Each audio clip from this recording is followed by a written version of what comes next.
Bahadurgarh chamber of commerce and industry में नामांकन का आज आखिरी दिन था। बीसीसीआई के पूर्व महासचिव सुभाष जग्गा ने अपने साथियों के साथ नामांकन पत्र दाखिल कर दिया है। वहीं कन्फेडरेशन ऑफ बहादुरगढ़ इंडस्ट्री के प्रधान परवीन गर्ग ने चुनावों का बहिष्कार कर दिया है और हाईकोर्ट में अपील करने की बात कही है। बीसीसीआई के पूर्व महासचिव सुभाष जग्गा का कहना है कि संस्था का विरोध करना गलत है। सरकार की हिदायत अनुसार चुनाव हो रहा है, इसलिए चुनाव में सबको भागीदार होना चाहिए, क्योंकि साथ चलने से ही उद्योगों का विकास होगा की भावना नहीं रखनी चाहिए। Bahadurgarh chamber of commerce and industry के चुनावों के लिए 20 मार्च को प्रक्रिया शुरू हुई थी। 22 मार्च को 492 सदस्यों की फाइनल वोटर लिस्ट जारी कर दी गई थी, जिसके बाद 27 मार्च से 3 अप्रैल तक नामांकन पत्र दाखिल करने का समय दिया गया था। अब बीसीसीआई के 21 सदस्यों के लिए 17 अप्रैल को मतदान होगा। बीसीसीआई चुनावों में नामांकन दाखिल करने वाले उद्योगपतियों का कहना है कि उद्योगों के विकास के लिए एकजुट होकर काम करने की जरूरत है। Chamber of commerce and industry उद्योगपतियों की सबसे पुरानी संस्था है। इसी बीच फुटवेयर एसोसिएशन भी बनी जो बीसीसीआई के मातहत की बताई जाती है।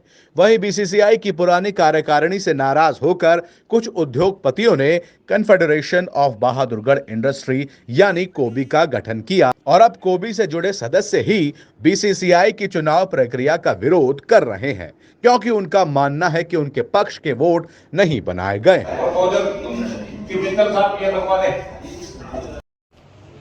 सर, हम सब बीसीसीआई के सदस्य जितने भी यहाँ पे खड़े हैं या और भी बहुत सारे मेंबर, जैसे पीछे ऑब्जेक्शन की एक डेट दी गई थी 21 और 22 मार्च के, उस 2 दिन के दौरान आप कोई भी ऑब्जेक्शन है तो लगाएं। लेकिन जैसे ही ऑब्जेक्शन फाइल किए गए हैं 3-4 लोगों की तरफ से कि भाई जैसे फीस जमा हुई तो नोट एलिजिबल लिख दिया, या मेंबर्स की लिस्ट पूरी नहीं है या अपडेटेड नहीं है, तो ऑब्जेक्शन लगाए गए हैं कि डॉक्यूमेंट्री प्रॉपर अपना काम नहीं कर रही है, चेक नहीं ले जा रहे हैं। तो 21-22 जो मार्च थी ऑब्जेक्शन की, हमने अपील करी यहाँ पे डिस्ट्रिक्ट रजिस्ट्रार के पास। तो अभी पिछले कई दिनों से ज्वाइनिंग नहीं होने की वजह से उस पर कोई सुनवाई नहीं हो रही है। 29 मार्च को डेट दी गई थी हीयरिंग की, उस दिन भी मैडम यहाँ नहीं थे, डिस्ट्रिक्ट रजिस्ट्रार नहीं थे, तो फिर पोस्टपोन कर दिया डेट, लेकिन डेट अभी नहीं पता है। तो आज हम यहाँ ज्ञापन देने आए थे कि जो हमारे 39/4 में हमने जो ऑब्जेक्शन फाइल किए हुए हैं उसकी सुनवाई करें और तो इलेक्शन प्रोसेस को आगे बढ़ाएं। कि बिना ऑब्जेक्शन का रिप्लाई दिए इलेक्शन प्रोसेस आगे कैसे बढ़ सकता है, इसी करके हम नॉमिनेशन नहीं भरेंगे, क्योंकि हमारे बहुत सारे मेंबर्स की फीस भी नहीं ली गई है और एलिजिबल भी नहीं है और सिस्टम ठीक नहीं है। तो आरओ ने आपकी शिकायतें नहीं सुनी क्या? आरओ को भी हमने जैसे आरओ से मीटिंग की थी पिछले दिनों, मेरे पास सारे एविडेंस भी हैं, आरओ के सामने भी सारा रिटर्न में भी हमने दी थी, सारी चीज़ें लिख के दी थी कि ये लिस्ट अपडेटेड नहीं है। तो लेकिन आरओ ने कोई उस पर कार्रवाई नहीं की। सेम चीज़ें हमने डिस्ट्रिक्ट रजिस्ट्रार को भी कई बार दी हैं लिख के, लेकिन आज तक किसी तरह का कोई सेटिस्फैक्ट्री रिप्लाई नहीं है। पहले कितने मेंबर थे, अब कितने मेंबर बचे? 2015 की अगर हम बात करें तो 1240 के आसपास मेंबर होते थे। उसके बाद जो हमें पता चला इनपुट्स तकरीबन 170 मेंबर नए बनाए गए, तो तकरीबन 1400 कुछ मेंबर होने चाहिए थे। आज जो लिस्ट डिक्लेयर की जा रही है ओनली 491 मेंबर की जा रही है। तो हम बार बार ऑब्जेक्शन लगा रहे हैं कि ये ऐसा क्यों हुआ, क्या कारण है। जब फीस जमा कराने जाते हैं लोग, किसी को बोल दिया जाता है कि कैश नहीं लेंगे, किसी को बोल दिया जाता है कि 1 साल का लेंगे, किसी को बोल दिया जाता है कि 2 साल का लेंगे, और जबकि कैश भी सभी लोगों से लेते रहते हैं, फेस देख के काम करते हैं। तो आप इलेक्शन में बाइकआउट कर रहे हैं? बिल्कुल बाइकआउट करेंगे, क्योंकि जब हमारे मेंबर्स की फीस ही नहीं ली जा रही है और एलिजिबल ही नहीं है, तो हम 1-2 लोग लड़के करेंगे क्या। हम स्वच्छ जो है ना एक प्रणाली के तहत आना चाहते हैं कि जिसको भी इतराज़ है वो आए, अपना पर्चा भराए, और हम भी स्वच्छ प्रशासन देंगे और वो भी आए आके। क्या करेंगे? उद्योगों के जो सड़कें का काम जो बाकी है, जो सीवर का काम बाकी है, जो बिजली की तारें बदलवाई हैं उस पर लग भी रही हैं, उस पर हम काम कर रहे हैं और आगे हमारा यही उद्देश्य है कि जो अधूरे काम को पूरा करवाएंगे। विरोध के बिना लोकतंत्र नहीं होता है। जहाँ विरोध खत्म हुआ वहाँ लोकतंत्र खत्म हो जाता है। विरोध होना चाहिए, लेकिन सकारात्मक विचारधारा के साथ अगर विरोध होता है तो वो संगठन में एक जान डालता है।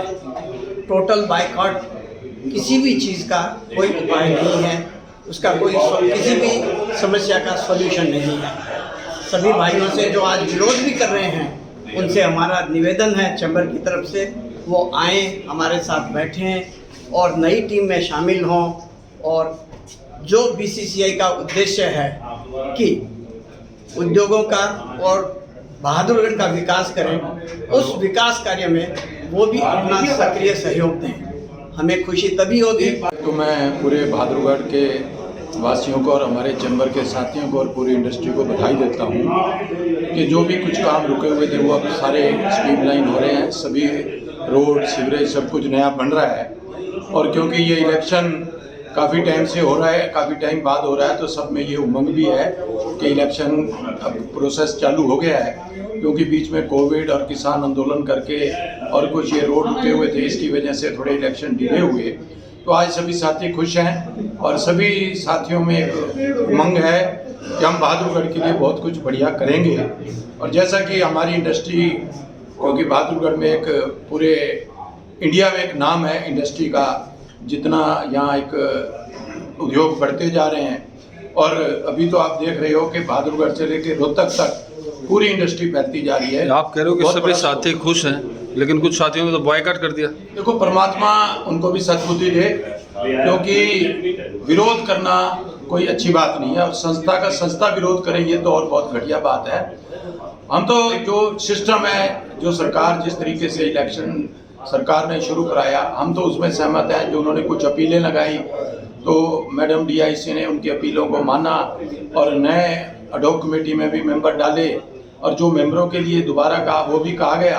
तो उससे क्योंकि प्रोसेस थोड़ा और लंबा हो गया, 6 महीने और लटक गए। लेकिन इसका कोई मज़ा नहीं आता, क्योंकि इस तरीके से कभी कोई तरक्की नहीं होती। भाईचारा, सहयोग, ये सबका चाहिए। उन्होंने अपना जो भी संस्था बनाई है उस पर वो भी समाज के काम करें। और बहादुरगढ़ चैम्बर जो कि 50 सालों से इंडस्ट्री की सेवा करता आ रहा है, ये आगे भी उसी तरीके से करेंगे। और इस तरीके का जो द्वेष की भावना है ये हमारे उन साथियों में भी नहीं होनी चाहिए। उनका भी स्वागत है, आए और इलेक्शन लड़ें। इलेक्शन के बाद जो भी टीम आती है वो बढ़िया तरीके से काम करे, ऐसी हमारी इच्छा है, ऐसी हमारी शुभकामनाएं।